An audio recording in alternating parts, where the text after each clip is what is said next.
Une loi semencière évaluée à 900 millions de dollars tombe et le récit bascule dès la première ligne. Les circuits OGM, décrits comme une mécanique installée, rencontrent un acte administratif qui, en réalité, redéfinit la place de la graine dans l'économie et dans la souveraineté.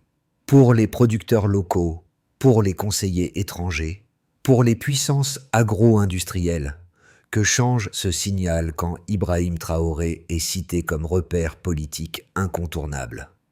Entre les couloirs de Washington et les champs du nord burkinabé, une réaction en chaîne se forme, et chaque décision suivante pèse plus lourd qu'avant. Pour comprendre l'enjeu, il faut voir comment un choix juridique, présenté comme une réforme agricole, peut remodeler un marché global et déplacer l'équilibre entre producteurs locaux et puissances agro-industrielles. L'idée est de lire les signaux, sans bruit. Ce texte, souvent présenté comme administratif, concentre pourtant deux enjeux opposés dans les analyses. Un risque stratégique pour des économies occidentales et une promesse d'autonomie pour les sociétés rurales du Burkina Faso. D'un côté, les observateurs américains voient une perturbation potentielle d'un marché jugé stable pour les cultures génétiquement modifiées. De l'autre, des communautés rurales interprètent que la mesure comme un geste d'autodétermination et de reprise de contrôle sur la graine. Un point maintient la tension dès maintenant. Si un seul pays peut déclencher une réaction en chaîne, que se passerait-il si plusieurs États du Sahel révisaient en même temps leur politique semencière? Cette question sert de fil conducteur pour relier les pressions extérieures, la dynamique intérieure et l'onde régionale. Un premier repère tient en un chiffre, 900 millions de dollars. Ce montant, cité dès les premières analyses, indique que la loi burkinabé ne vise pas un ajustement marginal, mais une réorientation complète du modèle agricole. Presque au même moment, un autre repère apparaît. Cette décision, prise par un pays du Sahel, commence à modifier les anticipations diplomatiques bien au-delà de ses frontières.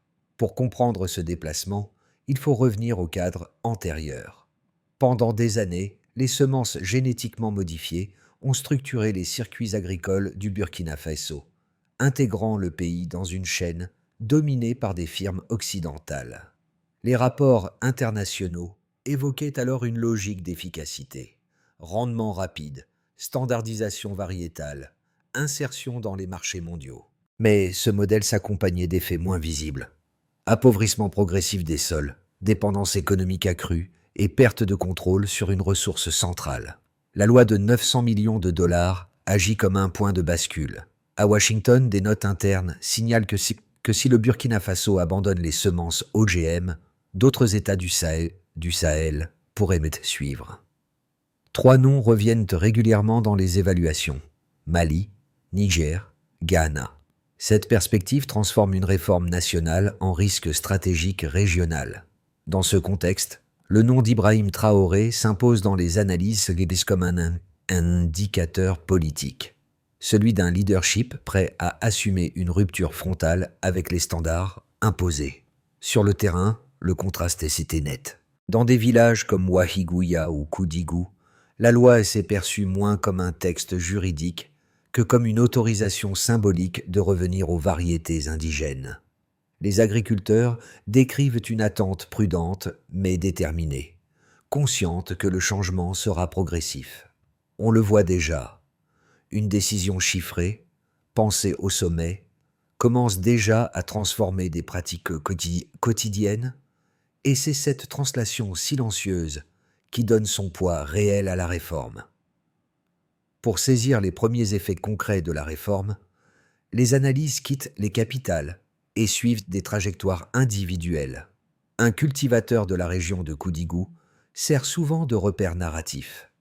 Pendant plus d'une décennie, il a alterné entre semences importées et variétés locales, observant une baisse progressive de la fertilité de ses terres et une dépendance accrue aux intrants. Lorsque la loi entre en vigueur, son choix de revenir entièrement aux graines traditionnelles marque un tournant discret mais mesurable.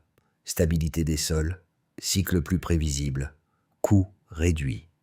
Un second cas éclaire une autre dimension.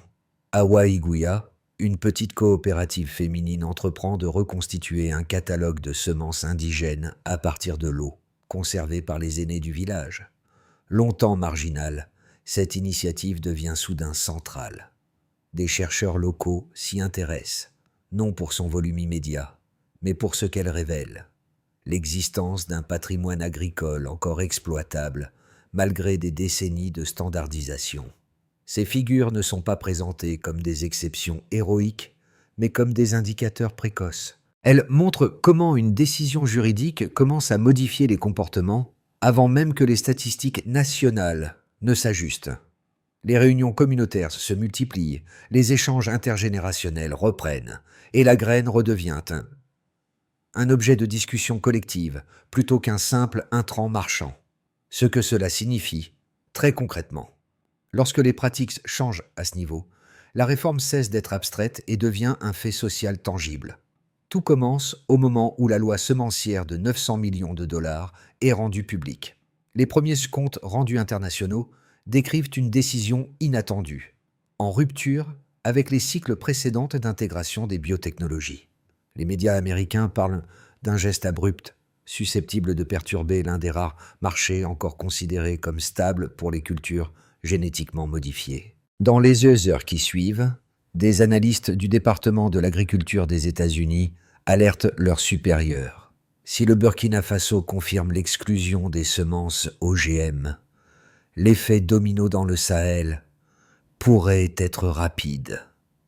La tension monte, et cela se lit dans la circulation de notes internes à Washington. Elles évoquent la possibilité que le Mali, le Niger et le Ghana s'alignent sur cette réforme, transformant une décision nationale en signal régional. Le moment le plus tendu survient lorsqu'un rapport confidentiel estime qu'un tel basculement pourrait réduire durablement l'influence américaine dans les négociations agro-commerciales, où la biotechnologie représente un levier central. La question implicite devient alors explicite. Que reste-t-il d'un avantage stratégique si plusieurs pays choisissent de s'en détacher simultanément? Ce moment décisif ne se limite pas aux cercles gouvernementaux. Les entreprises multinationales du secteur agricole réagissent publiquement. Monsanto et Bayer expriment leurs inquiétudes, anticipant une contraction de la demande et une remise en cause de l'architecture commerciale qu'elles avaient consolidée depuis des décennies. Les communiqués insistent sur les risques pour la productivité et la sécurité alimentaire, tandis que les observateurs notent une crispation inhabituelle dans le discours des acteurs privés. Pendant que ces signaux s'accumulent à l'extérieur, la dynamique intérieure du Burkina Faso suit une trajectoire inverse. Dans plusieurs villages, l'annonce de la loi est reçue dans un mélange de soulagement et de gravité. Les témoignages évoquent des familles qui se souviennent des saisons où les semences génétiquement modifiées promettaient des gains rapides, mais laissaient des sols appauvris et des dettes prolongées. La réforme devient alors un repère temporel, un avant marqué par la dépendance, un après encore incertain, mais porteur d'une reprise de contrôle. C'est dans cette phase que la figure d'Ibrahim Traoré s'inscrit pleinement dans la séquence des événements. Ses prises de parole, relayées dans la région, insistent sur l'autonomie agricole comme condition préalable à toute souveraineté politique. Ce positionnement alimente la lecture d'une décision assumée, non comme une réaction ponctuelle, mais comme une orientation stratégique de long terme. Puis, les effets se manifestent aussi dans la recomposition des attentes. À l'international, les gouvernements occidentaux ajustent leur discours, conscients que la pression frontale pourrait accélérer l'effet et qu'ils redoutent. À l'intérieur, les communautés rurales consolident leur réseau d'échanges et d'entraide. La séquence complète révèle ainsi un enchaînement clair, une annonce juridique, un pic de tension géopolitique, puis une redistribution progressive des rapports de force. Au départ, la situation se situe dans les années où les semences génétiquement modifiées dominaient les circuits agricoles du Burkina Faso. Le changement apparaît lorsqu'un basculement législatif évalué à 900 millions de dollars interrompt cette trajectoire et redirige les investissements vers des variétés indigènes, Ce premier indicateur sert de balise d'ampleur. Il signale un choix stratégique capable de reconfigurer un secteur entier en peu de temps, sans se limiter à des ajustements périphériques. Un deuxième repère chiffré structure les évaluations internationales. Les analyses évoquent 3 pays: Mali, Niger, Ghana, régulièrement cités comme candidats plausibles à une réforme parallèle. Ce nombre, repris dans les notes diplomatiques, matérialise une bascule régionale perçue comme crédible par les services américains. Il ne s'agit pas d'une projection abstraite. La simple possibilité de cet alignement suffit à modifier les anticipations des entreprises et des négociateurs, car elle annonce une réduction potentielle des débouchés pour les semences brevetées dans une zone entière du Sahel. Le troisième indicateur concerne la reconstitution des variétés locales. Les coopératives rurales ont recensé plus d'une centaine de lots conservés par les familles, mais une dizaine seulement sont jugés immédiatement exploitables. Cette différence, souvent soulignée dans les rapports, sert de mesure qualitative. Elle montre à la fois l'érosion du patrimoine semencier au fil des décennies et l'existence d'un noyau viable autour duquel une relance est possible. Chaque lot identifié devient un point d'ancrage pour les centres de recherche, qui évaluent résilience, cycle de croissance et compatibilité avec les pratiques agricoles actuelles. Ces chiffres, pris ensemble, dessinent une transition graduelle plutôt qu'un choc instantané. Dans certaines zones, la réorientation vers les semences indigènes exige des adaptations techniques, notamment en matière d'irrigation et de gestion des sols. Dans d'autres, les agriculteurs observent une cohérence rapide entre variétés locales et terrains redevenus plus stables après plusieurs saisons sans intrants lourds.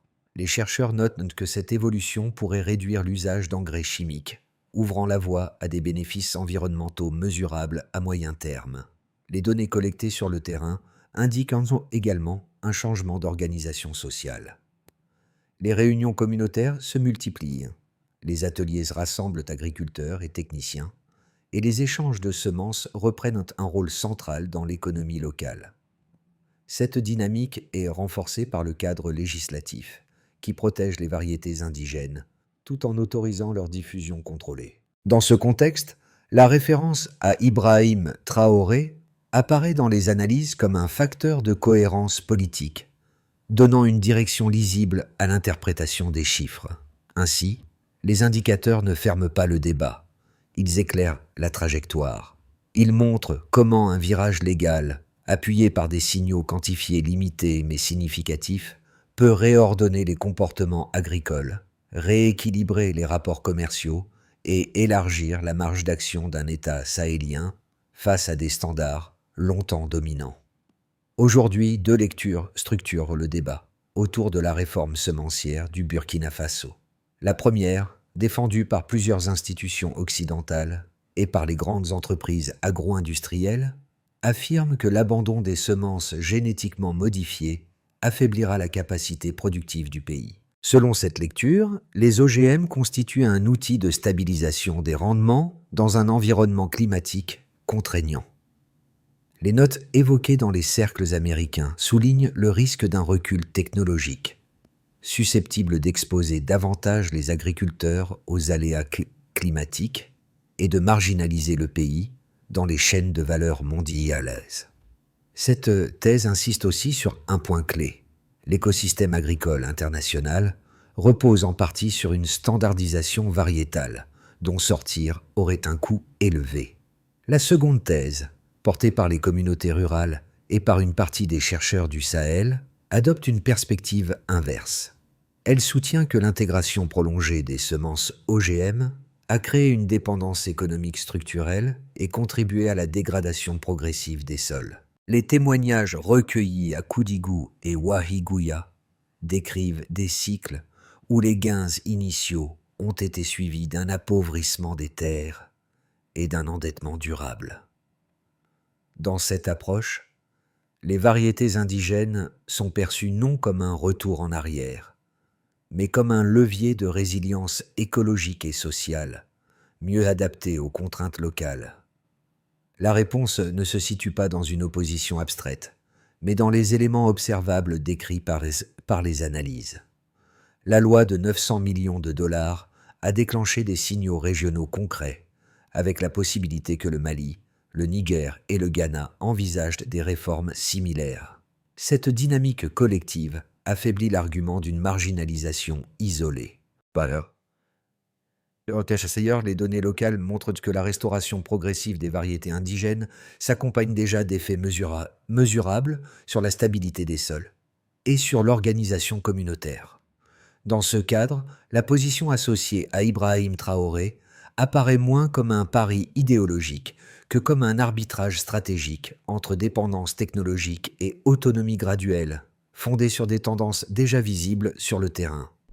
Un moment charnière apparaît lorsque les observateurs comprennent que la réforme n'agit plus seulement comme une réponse aux pressions extérieures, mais comme un moteur interne de réorganisation agricole.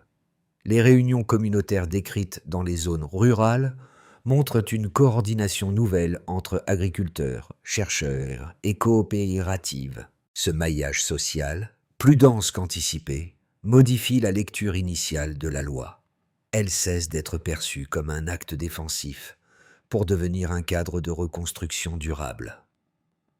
La bascule est aussi analytique. Jusqu'ici, le débat opposait efficacité technologique et souveraineté locale. Désormais, les rapports soulignent une dynamique intermédiaire, où la réappropriation des semences s'accompagne d'une montée en compétences locales. Les centres de recherche, modestes mais actifs, testent des variétés indigènes dans des protocoles compatibles avec des pratiques agricoles modernisées.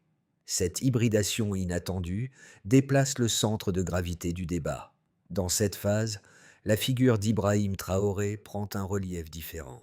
Ses interventions, relayées dans les analyses régionales, servent de point de ralliement symbolique. Elles n'ajoutent pas de données nouvelles, mais donnent une cohérence politique à un mouvement déjà en cours. À ce moment-là, on comprend ceci. La réforme n'est plus seulement contestée ou défendue, elle est appropriée, et cette appropriation change l'issue possible du processus. Les conséquences de la réforme se manifestent désormais de manière tangible, mais selon des rythmes distincts, selon les acteurs concernés. Pour l'État burkinabé, la décision introduit une recomposition stratégique. En limitant le recours aux semences brevetées, les autorités réduisent une dépendance structurelle et gagnent une marge de manœuvre dans la définition des politiques agricoles. Cette orientation renforce la cohérence du discours officiel, où la souveraineté alimentaire devient un pilier de la souveraineté nationale, régulièrement associée aux prises d'option, aux prises de position d'Ibrahim Traoré dans les analyses régionales. Pour les entreprises, l'effet est plus contrasté. Les multinationales agro-industrielles anticipent une contraction de la demande et une remise en question de modèles d'exportation construits sur la standardisation variétale. À l'inverse, des acteurs économiques locaux observent l'ouverture de nouveaux espaces. La revalorisation des semences indigènes favorise l'émergence de filières courtes, notamment autour du mil, du sorgho et de certaines huiles régionales. Les coopératives et petites unités de transformation signalent une circulation accrue de la valeur à l'intérieur du pays, même si ces dynamiques restent fragiles et inégales selon les régions. Du point de vue des ménages ruraux, l'impact est d'abord social et économique. Les témoignages évoquent une réduction progressive des coûts liés à l'achat de semences et d'intrants. Cette évolution n'entraîne pas une amélioration immédiate des rendements, mais elle stabilise les cycles agricoles et limite l'endettement. Les réunions communautaires prennent une place centrale dans l'organisation des campagnes, transformant la gestion des semences en affaire collective plutôt qu'individuelle. Ce changement de pratique donne un contenu concret à l'idée d'autodétermination souvent associée à la réforme. À l'échelle régionale, enfin, les effets dépassent le cadre burkinabé. Le Mali, le Niger et le Ghana suivent attentivement l'évolution de la réforme, non comme un modèle figé, mais comme une expérimentation à observer. Les échanges diplomatiques mentionnent déjà la possibilité de coordination future autour de la protection des variétés indigènes. Pour les partenaires occidentaux, cette perspective représente un déplacement d'influence plus qu'une rupture immédiate. Elle oblige à repenser les cadres de négociation agricole dans une zone où les rapports de force étaient jusqu'ici relativement prévisibles. Ainsi, la réforme agit comme un prisme. Pour l'État, elle renforce une trajectoire politique incarnée par Ibrahim Traoré. Pour les entreprises, elle redistribue les opportunités. Pour les ménages, elle modifie les pratiques quotidiennes. Pour la région, elle ouvre un champ d'incertitude stratégique. C'est cette superposition d'effets concrets, mais encore évolutifs, qui donne sa portée réelle à la décision initiale. Sur l'horizon des 6 à 12 prochains mois, les éléments observables permettent de dessiner 3 trajectoires plausibles. Aucune ne relève de la projection abstraite. Chacune prolonge des tendances déjà visibles depuis l'adoption de la loi. Dans l'hypothèse la plus probable, la transition se poursuit à un rythme mesuré. Les coopératives locales continuent l'inventaire des semences indigènes, tandis que les centres de recherche affinent leurs protocoles de sélection. Les effets sur les rendements restent hétérogènes, mais la stabilité des pratiques progresse. Sur le plan diplomatique, Washington et Bruxelles maintiennent une pression verbale et technique sans déclencher de mesures coercitives. Les pays voisins observent, comparent et multiplient les études préliminaires. L'équilibre général se déplace lentement, sans rupture brutale. Dans une configuration plus favorable, la dynamique s'amplifie. Le Mali, le Niger et le Ghana initient des réformes parallèles ou annoncent des cadres législatifs inspirés du cas burkinabé. Une coopération régionale se structure autour de la conservation variétale, avec partage de données et harmonisation partielle des normes. À l'intérieur du pays, les filières locales gagnent en lisibilité, attirant des investissements ciblés dans la transformation et la distribution. La réforme cesse alors d'être perçue comme un pari isolé et devient un socle régional. Dans l'hypothèse la moins probable mais possible, les réactions extérieures se durcissent. Des mesures commerciales ciblées compliquent l'accès à certains marchés, tandis que les entreprises multinationales intensifient leur campagne de contestation. Si les infrastructures agricoles tardent à s'adapter, des zones fragiles rencontrent des difficultés techniques. La transition ralentit, non par rejet du modèle, mais par manque de capacité d'accompagnement. Face à ces trajectoires, la méthode d'analyse la plus robuste consiste à distinguer les facteurs structurels, organisation communautaire, patrimoine semencier, capacité locale, des facteurs conjoncturels, comme la pression internationale. Cette séparation évite de surestimer les chocs externes et permet d'évaluer la solidité réelle du mouvement engagé. Au-delà des cadres politiques et économiques, la réforme touche des groupes précis, avec des implications concrètes pour leur quotidien. Pour les ménages ruraux, l'enjeu immédiat concerne la prévisibilité. La réduction de la dépendance aux semences importées diminue l'exposition aux variations de prix et aux ruptures d'approvisionnement. Cette stabilité relative n'augmente pas instantanément les revenus, mais elle sécurise les cycles agricoles et permet une planification plus prudente des saisons à venir. Pour les acteurs économiques locaux, la transition ouvre des marges d'initiative. Les petites unités de transformation, souvent négligées dans les modèles précédents, trouvent un espace pour valoriser des productions adaptées aux variétés indigènes. Les coopératives, en particulier celles animées par des femmes, renforcent leur rôle d'intermédiaire entre production et marché. Cette évolution ne garantit pas un succès automatique, mais elle élargit le champ des possibles pour des structures jusqu'ici périphériques. Les jeunes agronomes et techniciens constituent un autre groupe clé. La réforme crée une demande nouvelle de compétences locales, sélection variétale, gestion des sols, adaptation aux contraintes climatiques. Pour eux, l'enjeu n'est pas idéologique, mais professionnel. La capacité à articuler savoir traditionnel et méthodes contemporaines devient un avantage tangible dans un secteur en recomposition. Enfin, pour les observateurs et partenaires extérieurs, le cas burkinabé agit comme un signal d'alerte analytique. il invite à reconsidérer des hypothèses longtemps tenues pour acquises sur l'uniformité des trajectoires agricoles africaines. La décision associée à Ibrahim Traoré n'impose pas un modèle à suivre, mais elle oblige à intégrer davantage les dynamiques locales dans l'évaluation des politiques futures. À ce stade, l'impact principal n'est pas une transformation spectaculaire, mais une redistribution progressive des marges de choix. C'est cette évolution graduelle, accessible à différents niveaux, qui rend la réforme pertinente pour des publics bien au-delà du Burkina Faso. La consolidation de la réforme repose désormais sur une séquence d'actions coordonnées, où chaque étape répond à un besoin précis, identifié sur le terrain. Le premier levier concerne la formation.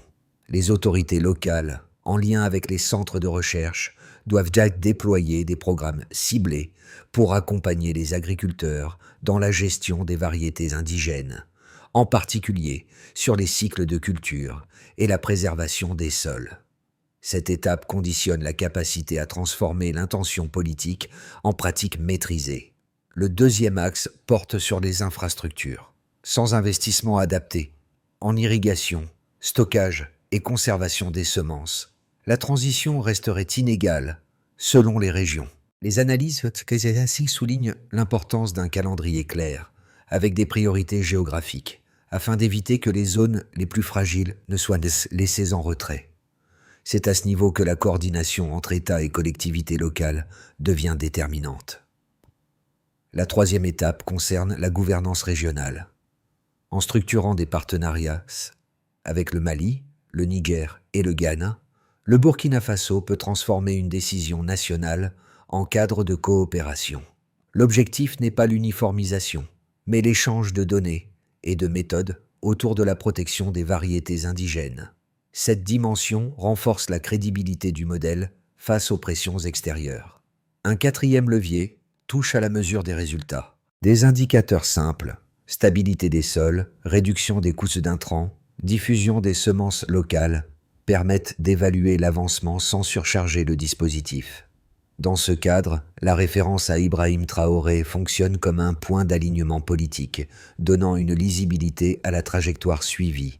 Enfin, la réussite dépend de la continuité. La réforme ne peut produire ses effets que si ces étapes s'inscrivent dans le temps, au-delà de l'annonce initiale. C'est cette articulation entre vision et exécution qui déterminera la portée réelle du processus engagé. Le récit revient là où il avait pris corps, dans les villages du Nord, autour de gestes simples redevenus centraux.